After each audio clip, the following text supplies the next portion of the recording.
Hey, welcome to the Cold Hearted Appraiser podcast. I'm here to talk about probate and trust real estate. And with me, I've got Michael Bell, a realtor with Sotheby's International here in the Pasadena area. Michael, tell me about yourself. Brag about yourself so I don't have to. Glenn, thanks for having me on. This is great. I'm a real estate broker. I've been selling for 25 years. I'm in the Pasadena general area. I service about a 5-mile radius. And for years, I've fallen into doing a lot of probate and trust sales. And thank you for having me. I've been selling, I'm usually ranked in the top 1% in the nation, or at least LA County. I think last year was 0.08% of all realtors. And so I've been accused of knowing what I'm talking about. I've heard that about you on occasion, so we'll find out today if I can now believe you. So what we're going to do today is just talk about a couple of stories that have some great lessons, provide some great knowledge. The purpose of the podcast is so that people can learn and understand and make the right decisions, whether they're a fiduciary, a consumer, an heir, or trust probate attorney, whatever, that they find the right person and do the right thing to maximize their trust or estate property. Great. So we're going to go through a couple of stories. Just maybe a little bit about your background. At the moment, what's your rough percentage of probate and trust listings and sales activity? I would say about 25% of my business is probably probate or trust sales. Okay. Yeah. All right, great. And then, where do you usually get your trust and probate listings from? What are the mix of clients that you have? Well, for that? years ago, I was a sponsor for the Bar Association, so that's a fantastic source. If you're a realtor listening to this, that's a great source, is to go to the probate meetings or the trust and estate sales meetings. There's a variety of groups that put on meetings, and they have speakers, and you can pay $30 to $50. The attorneys are there to get CLE credits, and it's a great place to network. Just find yourself a place that's not full of realtors. Great advice. And I appreciate you bringing that stuff up. I think that's really important for agents to know and realize. So for the seller side, what's some of the hardest things that families have to do when they're in this process that's different from regular just selling real estate? So, probates and trust sales are different, but a lot of it is similar. And generally, if you pass away, if a family member passes away and they haven't done any estate planning, then the state of California effectively takes over the administration, and that's called probate. And there's rules of probate. Now, when you sell a regular house, if you're just going to sell a regular house, you're confined to, and you're required to adhere to the California Civil Code as to how a property is sold. However, if you're going to be selling a property that's under probate or trust, and there's certain types of trust sales out there. Say for example, a trust sale, mom and dad passed away, and the kids are selling the property, but the kids have never lived in that house. Now it falls under the probate rules, and you're probably thinking, okay, what are these probate rules? There's actually probate code, and the code when they wrote all of this code, they understood that there's special circumstances where kids inherited property or somebody inherited property. They don't know that much about the property. In California, in every state, there's all these disclosure laws, and the bar is very high in California. You have to disclose pretty much anything you're aware of. Right. But if you never live in the house, or you inherited the house and you want to sell it, you're probably wondering to yourself, how do I protect myself? The code actually protects you. In that, there's actually less disclosures in a probate sale and in a special trust sales also than a normal sale. And if this is the thing, though, you've got to do it right. Right. There's some realtors that don't understand the nuances, and they maybe over disclose things in a probate sale, or they treat it like a regular sale. As a seller, you've now opened yourself up to all this extra liability, because believe it or not, you could over disclose on a probate and get yourself in trouble. Just my advice when you do a probate sale, or for a seller to do a probate sale, is adhere to the requirements and what the code affords you to protect you. And if you do that, you're going to be fine. But if you start over disclosing, then the expectation is the new buyer is going to expect that you should have known this or you should have known that, because you've kind of gone out of your lane. Right. Oh, wow. That's some fantastic information. I really appreciate that. So let's go through couple of stories. Sure. So for your first story, what kind of case is it? A probate case? Is it a trust case? Or what's the situation, the background of the transaction? Well, if you own real estate, you really should. I'm not a practicing attorney, but I think if you talk to any practicing attorney, they're going to tell you the same thing. You should have some estate planning, because if you don't, and something happens to you, and now your kids have a bit of a mess because they have to go through the probate process, and the probate process could last years. Right. And on top of that, the probate process stipulates how everybody gets paid. And and oftentimes, if you really have a bit of a mess, you have to go through the probate court confirmation process, which means a judge actually kind of puts your house up on the up for auction. It's not an actual auction, but it looks like an auction. Right. Mm-hmm. And most people describe it as an auction. It's auction-like, but it's literally inside the probate court. And putting your family through that, I think, is just really unfortunate, and unfortunately it happens all the time. Right. But so my advice now, as an appraiser, you see this all the time. Yes. It's people's properties are in their natural names and not in a trust. Correct. Yeah. I would venture to guess in LA County, more than half the properties, most properties have equity, and most of them are not they've done no estate planning. Yeah, that's correct. Yeah, I think the numbers nationally anyway are like almost 2/3 of people don't have an estate plan. And even ones that do, obviously, don't execute it properly. They try to find the cheapest attorney who isn't quite thorough and isn't quite up to date, and they forget to put the property in the trust. They want to, but they forget to actually do it and things like that. So yeah, we definitely see that. I'll tell you a story that happens all the time, and it goes like this. I'll talk to a family that's thinking about selling their property, and they'll tell me it's in a trust. And I'll look at the title, it's not in a trust, but it used to be in a trust. And it used to be in a trust, and they refinanced. Right. And they never put it back in. And I'll tell you why they didn't do it.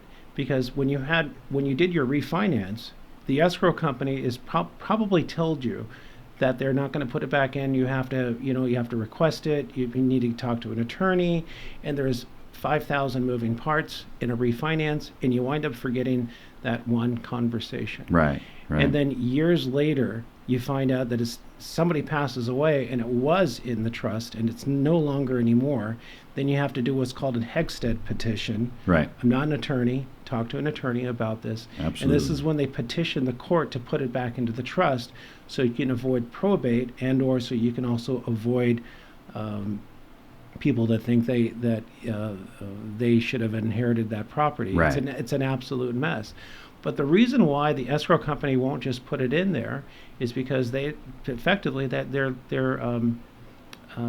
like practicing law. A CPA is supposed to instruct you. An attorney is supposed to instruct you. An escrow company will not put it in, and this happens all the time. Right. Yeah. Yeah, that's, again, great information. There's so many things we hear of in our industry like that triggers some extra time, hassle, and expense once somebody passes away. So tell me about your story. Give me a story of one of your transactions. Sure. Something that you've helped some people through. I mean, I can give you some hairy stories where there's two friends. One has estate planning done, and the other one doesn't, and they both pass away. Mm-hmm. And so half the property has to go through the probate process. Mm-hmm. And those are difficult deals. Yeah. So there's two kinds of probates when you sell a property. There's one probate that doesn't require court confirmation, and then there's that's a probate that it's well,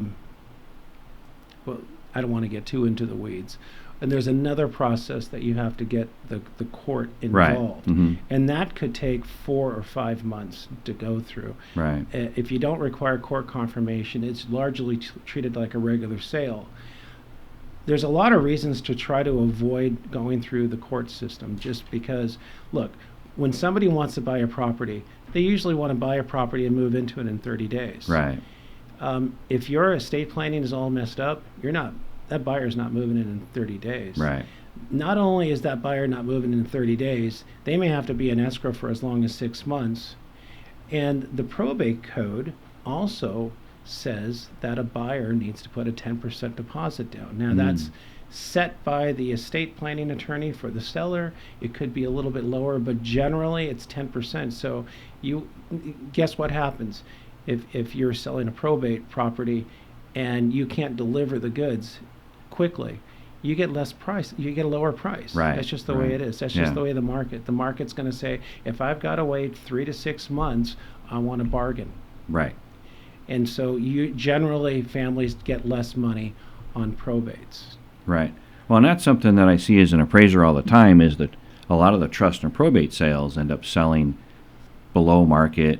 They might already be in rough condition, but even given that, we see them as below what they probably should have sold for, even with the condition. So it's situations like that, is what you're telling me, that cause people to get less money, less proceeds from a probate. And it's also true that most probates are not in very good shape. Right. And there's a few reasons for that.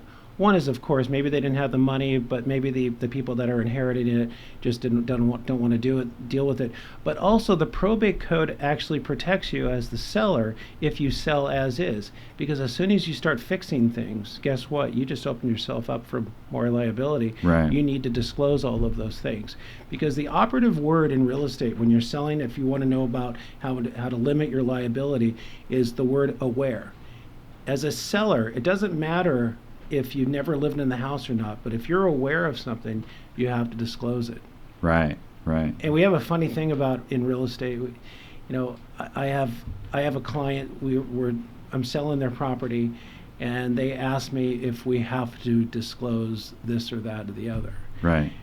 And the funny thing is, about this too, and every realtor listening to this right now knows this. It's like, if you have to ask, if you have to disclose, you have to disclose. Right. So you have to be very, very careful. Right. Well, because you're showing awareness by asking the question. Yeah. So it's definitely something that should be considered in that. Yeah. No, that's. So in terms of sales, though, or stories, they're all generally the same. Mm-hmm. It's where mom and dad has passed. Maybe one of them is the latest one to pass. Right. And it's time to sell. Most of the time, the family members don't want to buy each other out, or they don't have the money, or it's just time to just cash out, because a lot of kids have moved out of state in the last 10 years. Yeah. They don't have the need to be in the LA area anymore. So we're seeing more and more of that, rather than having kids take over property. And then there's Proposition 19, which you're more of an expert on than me. It disincentivizes family members from buying their parents' properties. Right. Yeah. The Prop 19 thing is pretty interesting, just because of the fact that it basically forces a lot of heirs to sell the properties, not just residential properties, but income properties, commercial properties, because the property taxes are going up, with very few exceptions, a very small number of exceptions. So the math just forces the sale, and that makes it harder now than it used to be. So that's definitely great information. So, what you mentioned, the heirs are out of state and things like that. What extra complications arise in the process for you as a realtor, for people who are out of state, and why should someone out of state really make sure they have a realtor that's experienced with this? Well, I think I talked about that a little bit before. Is just there's a way of selling a probate or a trust sale that protects not only the client, the seller, but it also protects the realtor. Right. Because if the realtor screws something up, they're liable. If they wind up treating it as a normal sale, for example, like I said, you need to stay in your lane in terms of how you sell property, because the civil code and the probate code specify how you can do all of that. Right. I think that I'll give you some tips though. I mean, if you're a seller and you're in this situation where you have to sell your property, mom and dad's property, it's a trust sale or a probate sale or anything like that, don't hire any old realtor. Look at their qualifications. Pick up the phone and ask them, point blank, how many probates have you done? Have you been to court? Do you know the difference between full authority and limited authority? Do you have letters of administration? These are key words. Ask them about full authority, limited authority, those Right. words, and letters of administration. Those are key words that a very experienced probate realtor will absolutely know. And if they sit there and they go, oh, I think it's this or I think it's that, it's probably a good indication that they don't know what they're doing, and they're going to get you in trouble. Right. So you're saying they shouldn't use their nephew that just got his license last month, and they're trying to help a family member out? If I'm the nephew, you're in good hands. But most of the time, I would say no. Right. I mean, I generally don't. I don't think you should hire a friend or a family member. I know a lot of realtors out there are like, come on, give me a break. This is our bread and butter.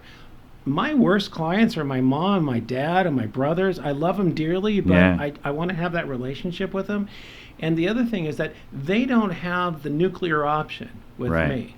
It's hard for them to yell at me or curse at me. And not that anybody's ever yelled or cursed at me, Right. but it's nice to have the nuclear option. It's nice to be able to fire somebody and move on to the next agent if you have that, but you don't have that leverage when you hire a friend or a family member. Right. So I'm a big proponent of keeping this as a business relationship. Right. So, my advice is to interview at least 3 agents. Right. Now, most people don't interview 3 agents. Right. The vast majority, actually, the National Association of Realtors statistics says that 75% of all home sellers interview 1 agent.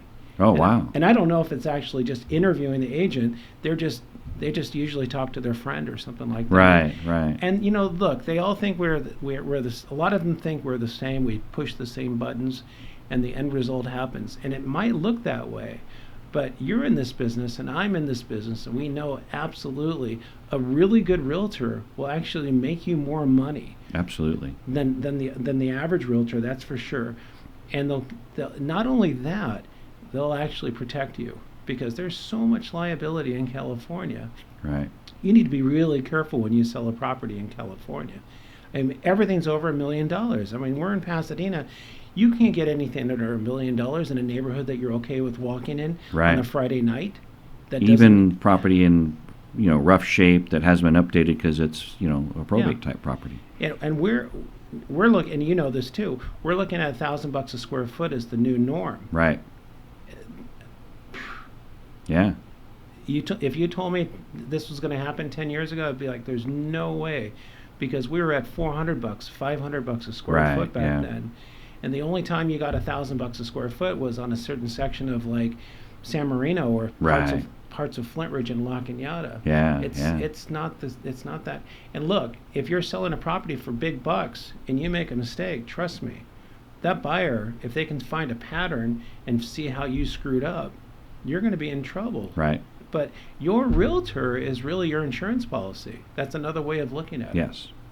Yeah, and that's one thing I've noticed in my years as an appraiser. Number one, not all realtors are the same. There's a lot that don't know what they're doing, that aren't fully prepared, they aren't thorough, they're not helpful in making sure the transaction goes smoothly. Yeah. And then number two, the risk. I mean, California, the risk is so high that to try and sell it on your own or use the wrong realtor who doesn't know what they're doing just makes no sense because the risk is just a big number. And again, when you're talking about $1,000 a foot or those price ranges, simple mistakes or simple errors by an agent could mean 1, 2, 3% of $2 million is a big number. You're losing out on a lot of money. So finding someone who knows what they're doing seems to make a really big difference in my experience, and that's why I appreciate people like you and running into people like you when I do the appraisal work. So in terms of who to hire, I'm going to throw out something that I think will be a little shocking for you. The National Association of Realtors puts out all these stats every year. Mhm. And there's this one stat that stands out amongst all of them that I can't believe is true, but it absolutely is. Right. The National Association of Realtors says that 87% of all agents that get into the business are out of the business in 5 years. Wow. Just maybe consider not hiring anybody that has less than 5 years of experience. Right. That's one hack, if you want to call it. Yeah. Just ignore them. And I know that everybody thinks, a lot of people may think, I should say, that if you got your license, you kind of know everything about real estate. That's not true in appraisal, so I can't imagine it's true in real estate. I have a broker's license. It's 200 hard questions to have to get a broker's license. Right. Mm-hmm. To have a sales license in California, it's 150 questions. 75 are easy, 75 are hard. For a broker's license, like I said, it's 200 hard questions. I studied my butt off. I passed. I will tell you, maybe 2% of the stuff that I studied for actually ever came up in real world experience. And I Right. sell 50 to 60 homes a year. Mm-hmm. I've never seen it. The test is really a barrier to entry, just to make sure that Right. you're, I don't Yeah. know, competent or something like that. But just because they pass the exam does not mean they have the sales experience, or they even know how to do, really anything. And our business changes so much. A regular offer, if you write an offer, it doesn't matter if it's a probate or a trust sale. Correct. A regular offer with all the addendums and stuff like that, it's about 30 pages of stuff. Right. Addendums and all that. And when I got into the business 25 years ago, it might have been 8 pages. Correct. It was like 6 pages plus 2 addendums, Right. and that was it. And everything's kind of gotten crazy in the last few years. In the last few years, I would say every year they've added about 2 pages of stuff. Right. And they've redone the contracts so many times that why would you hire somebody who just started? Right. Yeah. They literally don't teach any of this to get your license. Yeah. Well, I've seen agents do sales contracts on old forms. They aren't using a new form, which is obviously longer, and that's maybe the part of the reason why. But yeah, so it definitely makes a big difference. I'm selling a big house in La Cañada right now for $4.7 million. And we had multiple offers. One of the guys that wrote the offer, he wrote an offer on a contract that's 2 versions old. Oh, wow. I called him. I'm like, where did you find this? Like, because we all, as a professional realtor, we all subscribe to an online database that Correct. has all the most updated forms from our state association. Correct. And ours is through the California Association of Realtors. I pay a fee, and a professional realtor who pays their fees it's all updated, like literally to the day. I don't know how he got those forms. Right. Yeah, that's maybe saved on the computer or something like that, because a lot of that stuff, even in the appraisal world, are marked old or retired or things Yeah. like that. So it would be hard to use stuff like that. Well, the funny thing about the story is it was a really good offer. So he wanted a counter offer. Right. And I said, I can't give you a counter offer. Until you My put on the right office form. won't allow it. Yeah. And it's not my office, it's every office. You can't counter somebody using when they give you the wrong form. It may as well have been on a piece of toilet paper. Really. Right. It's that useless, because our heirs and emissions insurance doesn't cover us if you just can't. Right. It's amazing the kind of agents that are out there. You just got to Right. be really careful. Yeah. So for the probate situation, what I'm hearing from you, the 3 takeaways that I just got from our conversation are, number 1, use somebody who's experienced in probate, Very experienced. right? Not only, actually, number 1 would really be use an agent who's experienced to begin with, Yeah. but not just an experienced agent, an agent who is also experienced in probate. Yes. Because there's agents who are young in their career who are very good at regular sales, but they don't quite have the experience in the probate sector. So that would be the second criteria. Find someone who's got probate experience. And then number 3 is get an estate plan, right? And avoid probate. So if you can avoid that in the first place, you're already ahead of the game. Yeah. So if you've got an estate plan, even a simple one, but make sure you hire somebody good, not just somebody cheap. Someone who's going to make sure things happen. I'll tell you a recurring thing that I hear all the time when I get a probate sale. the brother and sister or the siblings will all say the same thing. And if you're on the fence with doing estate planning, listen to this. When you pass away, your kids are going to be very upset with you. Right. And they're going to say it over and over again. I wish my mom and dad. I wish dad did this. I wish mom did this, because it's the process is grueling. It's expensive. It takes forever. You want the transaction to go quickly. When transactions don't go quickly, guess what? It's just hard. It's hard on the family. It's hard on the finances. It's hard on the kids. There's always somebody that wants the money faster than everybody else. You want to kind of get that stuff done. Right. And I've done probates before where I've done probates where I've sold the real estate, but they haven't closed out the entire probate, and it's been years. Wow. Okay. This happens a lot just because they're fighting so much, Right. and they're suing each other or whatever, and it gets to that point. But if you have an estate plan, all of that's just taken care of. Right. There's no more lawsuits. There's no more questions. There's no more claims. There's none of that. There's none of this. Mom said I get this, or I took care of mom all this time. Or you have the horrible stories where somebody goes into a congregate care or convalescent care, and the nurse, all of a sudden, the nurse was promised Right. a portion of the real estate. This Right. happens a lot. You have to Yeah. be careful about this. Attorneys know about this. It's a big scam. But sometimes what happens is, the kids don't visit mom and dad at the convalescent hospital, and the nurse becomes really Right. good friends, and I love you, and you're so sweet, and you're the parents I never had, and you're the daughter I never had. Right. And then they promise something, or they get something in writing. Yeah. If you have an estate plan, that takes care of all of that. Right. Usually. Yeah. Like I said, I'm not an attorney. Right. So an estate plan basically is an investment that saves you money and time. It's like an insurance policy too. Yeah. Yeah. Great. Yeah. Tell me a story about someone who had an estate plan, right? Tell me that process, something you've worked with recently, a story of how you helped someone that had an estate plan, and what's that process like? Well, generally, there's if you have an estate plan, you have a trust, a revocable trust. Once mom and dad passes away, it becomes irrevocable, and it usually names who is the trustees. The trustees are usually the mom and the dad. Right. But then there's what's called successor trustees, and generally those are the kids, and sometimes there's co-trustees. It's been my experience, most attorneys will tell their parents just to pick one trustee. Right. And pick the one with the business experience. That's a good.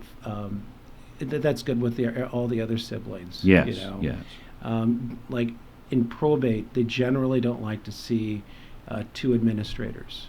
They just like the judges. Yeah. Only see, and if they see two administrators, oftentimes a judge will say, I'd like to see one. This is my advice, because of fighting and signatures and all this other stuff. Right. But as an agent, when I'm selling a property, I need to see the trust agreement, because I need to know who the signatories are. Right. I want to make sure I have a valid listing contract, and if we go into escrow, I want to make sure I have a valid purchase and escrow. Right. If I screwed up and I didn't get that, I'm going to be in big trouble. So don't be offended when your agent wants to see the trust agreement. Right. Or maybe the only thing they need is what's called a trust certification. And a trust certification is generally, if you do an estate plan, the attorney's going to the attorney's going to put together an outline. Right. It's basically what's called a trust certification. Okay. And it'll just stipulate who the signatories are and all that stuff. Because as an agent, I don't need to know who's getting the baseball cards. But sometimes I do get the entire trust, because Right. they can't find the trust certification. Yeah, yeah. And now I have a 90-page document. Right. So again, the experience level, even in a trust situation where it has been laid out, you want an agent who has that experience, Absolutely. who can understand that there's certain things they still need to do in the process. Yep. So, what kind of other big takeaways from being a trust and estate attorney, probate attorney? What else can you just really advise people that it's important to do, aside from what we've already talked about, to make sure they have the best experience possible. So as a licensee with the state of California, I have a fiduciary duty to my clients, and my job is to get them, first of all, is to get them the most amount of money. Right. And how do you do that? Well, one of the ways is that I don't believe in dual representation, and that's when your agent also represents a buyer. Right. It's legal in California, but it's illegal in 5 other states. But it's also illegal. I shouldn't say illegal, but you can't, as an attorney, they can't represent both sides. Correct. There's agreements and stuff that they can, eventually you could do that, but Right. but in real estate, it's really not a very good idea. Right. So ask your real estate agent. If a realtor comes to you and says, I got a buyer for your probate, and they'll take it as is, be careful. Right. Be very, very, very careful. Because if you want to make the most amount of money, your realtor is supposed to do this for you. And usually the most amount of money is put it on the market. Market price Yes. is usually the highest price. Correct. Put it on the open market and allow people to bid on it. Yeah. There's a lot of people that sell probates. They think, oh, no one's going to want to buy it. Trust me. If you have a property in California, anywhere in the United States, people want to buy it. It may Yeah. be a function of price, but I can tell you so many stories of people that they have no idea, and they think that no one will buy their property Right. because for some reason they think that people only buy fixed up properties. Right. It's not the case at all. Yeah. I mean, I've sold properties I sold a property in Big Bear years ago. A drunk driver drove through the house. There was Wow. a hole in the house. Wow. Yeah. Yeah. Yeah, I know I've seen as an appraiser, I do a lot of data death appraisals, and I've had many where I've come in at a number and the agent who referred me to the owner was like, do you really think it would go for that? I mean, it's got some real issues. And I'm like, yeah, the comps I used had real issues too. And we've had many where we followed up and they sold for exactly what I appraised it for, or within a few percent. So it's been interesting. You definitely don't want to assume that you're going to get the lowest value because it's a trust or property that needs work for sure. 2 years ago, I got a phone call from a brother and sister up in Altadena, and they wanted to sell their house. Mom had just passed away. Dad had passed away earlier. Right. And I don't know if it's not really a part of this conversation, but it is. They used to grow pot in the backyard. Oh no. And the garage was a grow, whatever you call it, Yeah. a grow thing. Anyways, so I get to the house and I told them what I thought their house was worth. It was about $800,000, Right. and they had asked me, "What do you think the house was worth?" And I said, "It's about $800,000." And they looked at me and they go, "Are you kidding me?" And I'm thinking, "Oh God, they must think it's a lot higher." Like, right? And I said, "Well, what were you thinking?" They said, "We already talked to a realtor and he thought it was worth $400,000 and it was land value only." Oh. And I'm And he like, probably had somebody that would help buy it for him off market. I told him, you don't have to hire me, just don't hire them. Be Right. very, very careful. But please, let me just show you the values, but you need to be really careful who you hire. Yeah. Like I said, as a real estate agent, we have a fiduciary duty. Unfortunately, we have bad apples in our industry, and we have bad apples in every industry. Correct. You have to be very, very careful because, the thing is, I was telling you about the offers. Offers are like 30, sometimes 40 pages of stuff. Right. This is the problem we have now, is nobody can read it. Right. And so that is actually, if you talk to an attorney, they'll tell you, that's the defense people have. You gave me too much paperwork. Right. I know I signed it. And I know it says it. They says the same thing 3 different times in 3 different ways in 3 different documents. But it was so overwhelming. We have a document now. This is a disclosure. It's a disclosure disclosing that there's going to be disclosures. It's a 3-page Right. form. The California Association of Realtors put this out about 8 years ago. It's a disclosure disclosing there's going to be disclosures. That sounds like the current world.